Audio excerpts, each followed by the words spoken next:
கோமதி பேசின டயலாக்ல எனக்கு ஒன்றே ஒன்று சிரிப்பு தாங்க வருது. நீ நல்லாவே இருக்க மாட்டியடி, உங்கள் அம்மா அப்பா இப்படி ஏமாற்றி கட்டி வச்சுட்டாங்க, நாசமாக போயிடுவாங்க அப்படின்னு கையை அப்படி சொடுக்கு போட்டாங்க பார்த்தீங்களா. அது உண்மையிலே இது பழிக்காதுங்க இந்த கோமதி அம்மா சொன்னது. ஏன்னு கேட்குறீங்களா? அதாவது இவங்க நல்லவங்க இல்லை அதனால் பழிக்காது அப்படின்னு சொல்லவில்லைங்க. அந்த குடும்பம் நல்லா இருந்தால் தானங்க அப்படி போகிறதுக்கு. அது ஏற்கனவே அப்படி தானங்க போய் இருக்குது. அவங்களே பாவம் 5க்கும் 10க்கும் கஷ்டப்பட்டுக்கிட்டு, ஐயோ உண்மையிலே அந்த மாதிரி குடும்பத்தில் பொண்ணுங்க பிறக்கிறதே பாவங்க. உண்மையிலே அழுதுச்சு பார்த்தீங்களா இன்றைக்கி தங்கமேலு. அந்த ஜீவனை பார்க்கல பாவமாக தான் இருக்குது. ரோஹிணிக்கு இது எவ்வளோ தேவலை தான், என்ன சொல்கிறதுன்னு தெரியாமல் அழுகையை தவிர ஒன்றுமே தெரிலங்க. உண்மையிலே இந்த பிள்ளை கல்யாண மண்டபத்தில் மயங்கி விழுந்துச்சு பார்த்தீங்களா, அந்த மாதிரி பயந்தாங்கொழி பொண்ணு தான். அவங்க ஆத்தா ஏற்றி விட்டு தான் கொஞ்சம் கொஞ்சம் பேசிச்சு. அதுக்கப்புறம் அதோட ஒரிஜினல் நல்ல மனசு தான் வெளியில் வரும். அழுகையில் உண்மையிலே எனக்கு அழுகை தாங்க வருது. ஒன்றா பிறந்த வீட்டில் கொஞ்சமாவது ஒரு திடம் இருக்கணுங்க. அதே மாதிரி அங்கே பாக்கியத்தையும் சொல்லி ஒரு குறையும் இல்லை. காரணம் ஒரு குடும்பம் நல்லா இருக்கணும், அந்த தலைவன் அந்த புருஷன் அந்த மனுஷன் நல்லா இருக்கணும். அவன் சம்பாரிச்சா இவங்க ஏங்க இவ்வளோ பித்தலாட்டம் பண்ண போகிறாங்க? அங்கே தாங்க என்னோட கேள்வி வந்திருக்கு. யாருமே எனக்கு தப்பு சொல்ல முடியல. மயிலோட ஆப்பம் பண்ணுற வேலை தாங்க. அவன் ஒரு பொறுக்கித்தனமாக சம்பாதிக்காமல் தின்னுட்டு இருக்கிறான். அந்த அம்மா மனசியை கண்டு ஏதோ ஓட்டுறா. ஆனால் பொய் பேசியிருக்க தேவையில்லை. அதுக்காண்டி புருஷன் சரியில்லை அப்படிங்கிறக்காண்டி பொய் பேசணும் அவசியம் இல்லை. இந்த பிள்ளை அழுகையில் ராஜியை சொல்லிக்கிட்டு, நீ நகை விஷயத்தை சொல்லிடுவியா ராஜி அப்படிங்கிற மனசு கலங்குச்சு. கோமதி வந்து திட்டையில உண்மையிலே அதான் அந்த குடும்பம் எங்கேயும் நல்லா இருக்குது அப்படின்னு தான் தோணுச்சு. அடுத்து ஆனாலும் என்னதான் மருமகளை மகளாக பார்க்குறேன் அப்படின்னு சொன்னாலும் சின்னதாக ஒரு தப்பு செஞ்சோன்னே தூக்கி போட்டாங்க பார்த்தீங்களாங்க. அதுதாங்க மாமியாருக்கும் அம்மாவுக்கும் உள்ள வித்தியாசம். என்னதான் தப்பு பண்ணாலும் அந்த பிள்ளைய அம்மா ஏற்றுக்குருவாங்க.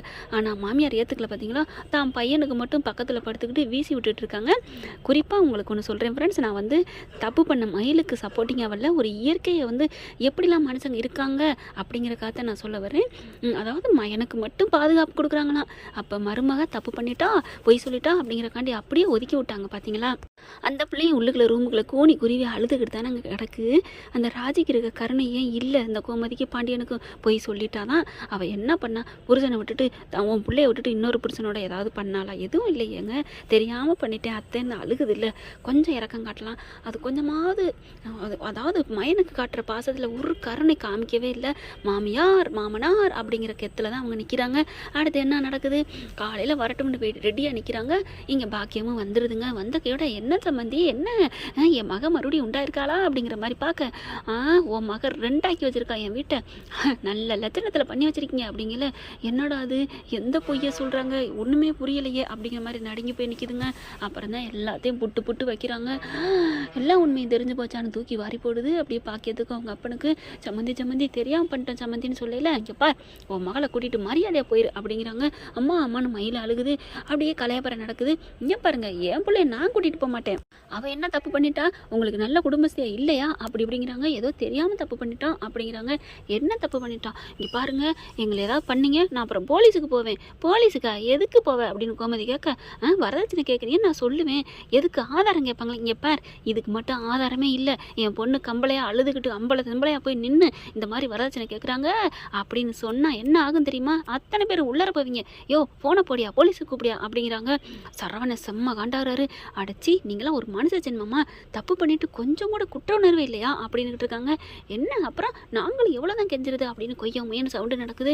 பார்த்தா யார் வீட்டில் அப்படின்னு ஒரு சவுண்டு வெளியில் பார்க்குறாங்க. பார்த்தா 2 கான்ஸ்டபிள் வராங்க.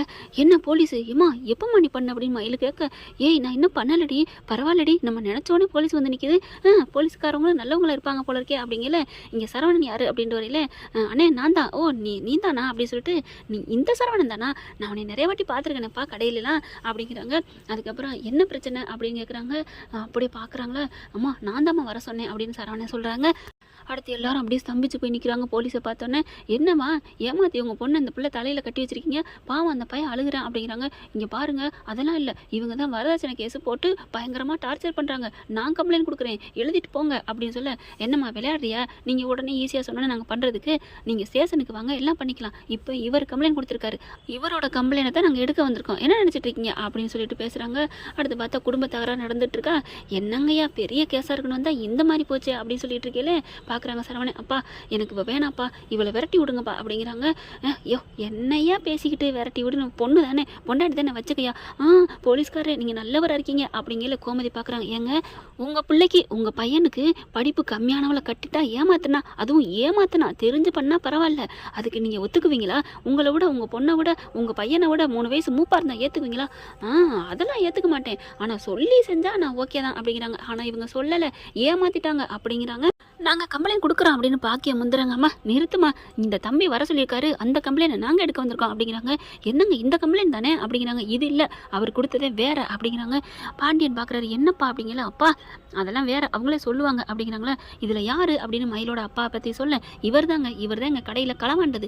என்னது கடையில் களவாண்டாரா அப்படின்னு பாண்டியன் பார்க்க, ஆமாப்பா இவர் எல்லா காசையும் எடுத்துட்டு நம்ம மாமா மேலே பழி போட்டாருப்பா. இந்த மாமா வீட்டை விட்டு போனதுக்கு காரணம் இந்த குடும்பம் தான் அப்படிங்கிறாங்க.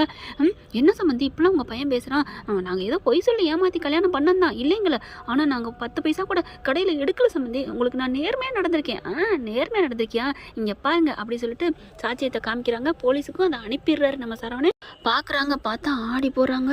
காசு எடுத்து சொருகிறதும், பொட்டணமாக ஜாமான பக்கெட்டாக அள்ளிட்டு போகிறதும் எல்லாமே இருக்குது. சரவணா இதை ஏன் நான் முன்னாடியே சொல்லலை அப்படின்னு கேட்க, என்னத்தப்பா சொல்கிறது, தெரிஞ்சா நீங்கள் துடிச்சு போயிருந்தாப்பா, நான் சொல்லலை அப்படின்னு அழுகுறாங்க.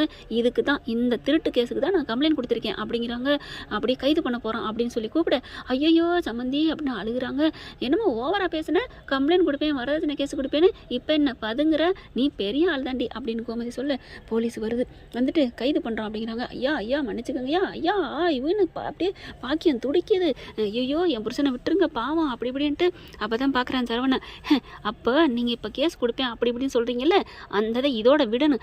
விட்டுறேன் அப்படிங்கிறாங்க. அப்புறம் இந்த கேஸை நான் வாபஸ் வாங்கணும் அப்படின்னா உங்கள் மகளை உங்களை கையோட கூட்டிகிட்டு போங்க அப்படிங்கிறாங்க. தூக்கி வாரி போடுது.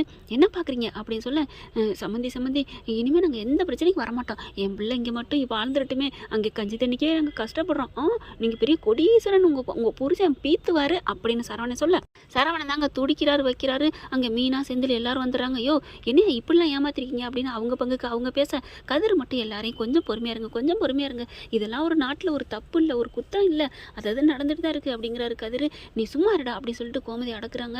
இப்போ என்ன கேஸை வாபஸ்லாம் வாங்காதடா, என்ன பண்ணான்னு பார்த்துருவோம் அப்படிங்கிறாங்க. ஆனால் பாக்கியம் அழுகுது. நாங்கள் கண்டிப்பாக என் மகளை கூட்டிகிட்டு போகிறேன், இவரெல்லாம் உள்ளுக்குள்ளே போனால் பாவம் அப்படிங்கிறாங்க. அம்மா அப்படின்னு சொல்லல, வாடி அப்புறமா பார்த்துக்குவோம், நான் வரமாட்டேன் அப்படின்னு சொல்லிட்டு மயங்கி விழுகுது. அதுக்கப்புறம் பார்த்தா அவங்க அப்பாவை கைது பண்ணுறாங்க, கூட்டிகிட்டு போயிடுறாங்க. பாக்கியம் பார்க்குது, என் புருஷனை உள்ளர வச்சுட்டீங்களே, நான் பார்த்துக்கிறேன், இனிமேல் நான் வரதட்சணை கேஸு கொடுப்பேன், கூடடி பார்த்துக்கலாம் அப்படிங்கிறார் சரவணன். இவ்வளவு கலாபுரத்தில் பார்த்தீங்கன்னா ராஜி மீனாவும் இழுத்துக்கிட்டு போய் தனியாக வச்சு பேசுகிறாங்க. அக்கா இந்த நகமேட்டுருக்கு எனக்கு பக்குன்னு இருக்குக்கா, நான் சொல்லிடலாமோன்னு என் மனசு கிடச்சி துடிச்சிச்சு தெரியுமா, ஏய் அதெல்லாம் சொல்லிடாத பாவம், அதெல்லாம் பெரிய பாவம், ஏக்கா இந்த மயிலக்கா ஏக்கா இவ்வளோ பொய் மறைச்சிருக்கு அப்படின்னு சொல்ல, ஏய் என்னடி பண்ண சொல்கிறேன், அவங்கவுங்க சூழ்நிலை, ஆனால் மறுபடியும் சொல்கிறேன் ராஜி, தப்பி தவறி கூட இந்த உண்மையை சொல்லிடாத, ஏக்கா அவங்க கம்ப்ளைண்ட் கொடுக்க போகிறாங்களே, இவங்க பொய்யா நகையும் போட்டு கொடுத்தாங்க அப்படின்னு நம்ம சொல்லிட்டோம்னா நம்ம மாமா நம்ம குடும்பத்தை விட்டுருவாங்கல்ல, ஏய் அப்படிலாம் நீ நினைக்காத, தங்கமேலக்கா பாவம், இந்த 2 கம்ப்ளைண்ட்டுக்கு என்ன நடக்குதோ அது நடக்கட்டும் ப்ளீஸ் ராஜி அப்படின்னு சொல்ல, அக்கா என்னால் முடியலக்கா, நல்ல வேலைடி நீ என்கிட்ட சொன்ன, நீ எங்கேயோ சொல்லிடுவியோன்னு நான் பயந்துட்டேன். ஆமாம் கதிர்கிட்ட எதுவும் சொன்னியா?